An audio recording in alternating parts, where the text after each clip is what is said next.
Back with another one. I'm doubling up, you know what I'm saying? I'm behind. So check this out. This one here is stop being stingy with yourself. I had to tell myself that to this day. You know what I'm saying? Stop being stingy with yourself.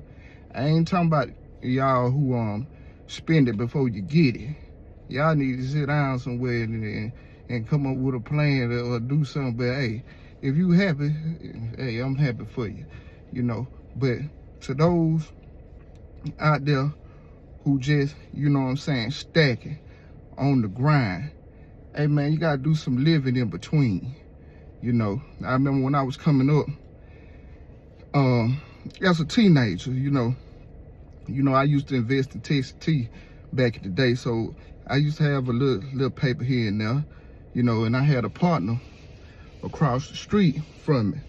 You know, he used to ride in Cadillacs, have 6'4" Impalas, Camaros, all that, you know. And I bought one of his rides from him. You know, the ragless one he had, you know what I'm saying, the old Cutlass, you know, that was my first ride. I used to love it, you know what I'm saying? But as time went by, you know, hey, the car became, you know, even raglier because I wasn't spending no money investing into it, even though I had the money. You know, sitting up being stingy with myself, you know, and riding incorrect. I remember one time I was in the 11th grade, and I was riding in the school parking lot, and I came over like a speed bump. And when I went over that speed bump, my axle ended up breaking on my car. Bam! You know, just like that. Ran over that speed bump, and it was like it had hydraulics on there. It just dropped down like that. So I was like, man, hey, but I'm still not getting a new car. Even though I had the bread for it. I just put it in the shop, got it fixed, you know, until like 12th grade year. 12th grade came up. So me and one of my partners, we were riding together. We was at Dairy Queen. And my partner across the street, he ended up, you know, pulling up in the drive-thru beside us and just hollered at me. He was in his Cadillac. So while he was in his Cadillac, I was ordering my food. I'm hollering at him through the window or whatever. And all of a sudden, my car just started smoking. I was like, man. And I'm talking about he riding in that Cadillac, that pretty Cadillac, you know. And, you know, I used to ride with him.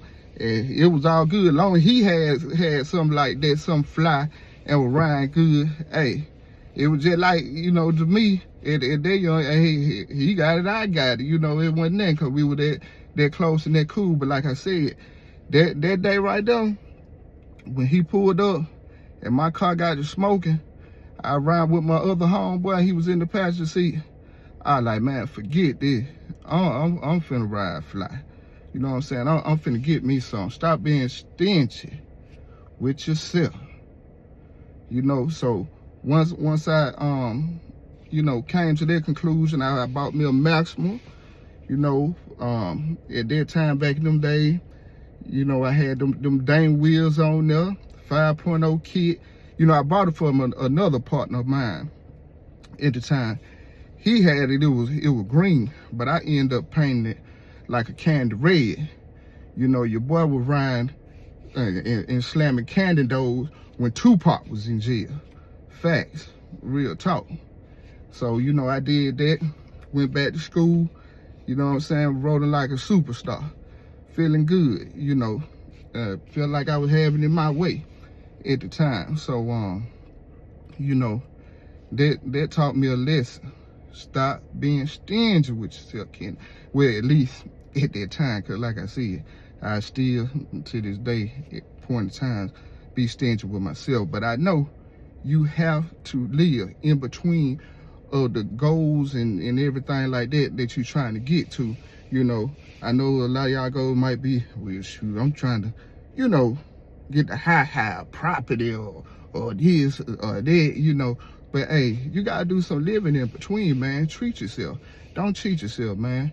You know, and like I said, I ain't talking about y'all YOLOs. You only one like to live, or however y'all said, the ones who spending it before you get it. I ain't talking about y'all. I'm talking about the ones, like I said, who stacking their money sky high. Like another partner of mine back in the day, he invested in that TST. He had some good investments back in the day. I know he had that paper. You know, I'm over his house, and he was like, help me put my bed up. So I'm thinking he was talking about, you know, putting together a bed. He already had a bed. But what he was talking about was why I lifted up. He set the bricks that he got holding his bed up, set them back right. Now, I know this man had, I'm talking about, had some bread. But you sit around here with your bed sitting on bricks, where you could have sit up there and bought you a bed, you know what I'm saying, and wouldn't even have to be going through all this. You know, I don't know how the mattress would or whatever the case may be, but you know how, like, my mama told me, boy, go and get you a bed. You work good and this and that. Go and get yourself some, you know, real comfortable. You know, treat yourself. So therefore, I got me a nice size, king size bed. Sleep like a king on a nice, you know, expensive mattress. And it is what it is, man. You have to treat yourself. Stop being stingy with yourself.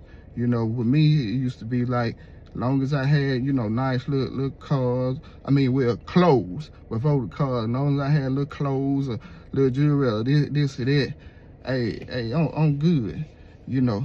And then I short myself on the rest of it. Or, you know, I treat other people with my money better than I would treat myself. You know, we gotta stop doing that, man. So, you know, stop being stingy with yourself. I'm out.